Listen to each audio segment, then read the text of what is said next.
Thanks to all of you for coming along today to hear about how the Robotic Float project is helping with ocean research. Well, first of all, we'll look at what a robotic float does and its use. So let's start with the device itself. It looks a bit like a cigar, and it's about 1.5 meters long. More importantly, it's full of equipment that's designed to collect data. So it can help us in building up a profile of different factors which work together within the world's oceans. Sounds like a big project. Isn't it too big for one country to undertake? That's quite true, but this project is a really good example of international cooperation. Over the last 5 years, scientists from 13 countries have been taking part in the project and launching floats in their area of ocean control. And next year this number will rise to 14 when Indonesia joins the project. That's impressive. But let's move on to how floats work. The operational cycle goes like this.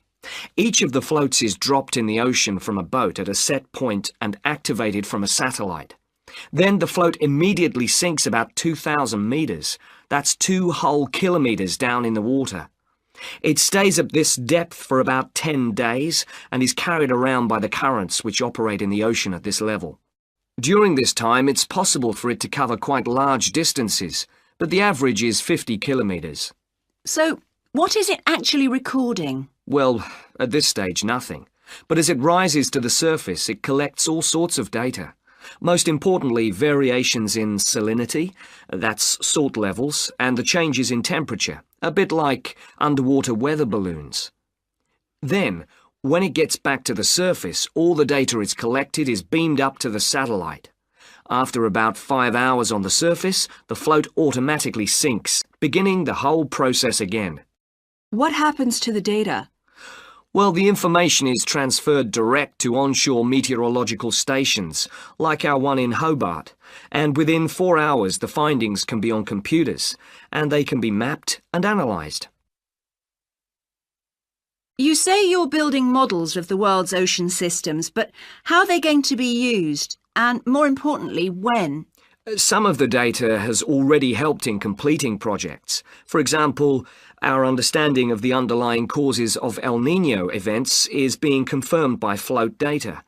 Another way we're using float data is to help us to understand the mechanics of climate change, like global warming and ozone depletion.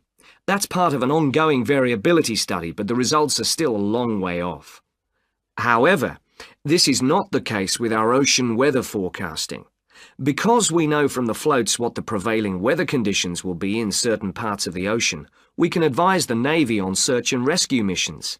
That's happening right now, and many yachtsmen owe their lives to the success of this project. In addition, the float data can help us to look at the biological implications of ocean processes. Would that help with preserving fish stocks? Yes, and advising governments on fisheries legislation. We're well on the way to completing a project on this.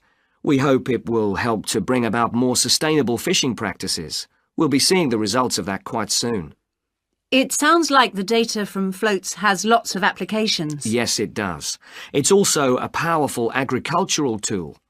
If we were aware of what the weather would be like, say, next year, we could make sure that the farmers planted appropriate grain varieties to produce the best yield from the available rainfall. That sounds a bit like science fiction, especially when now we can't even tell them when a drought will break.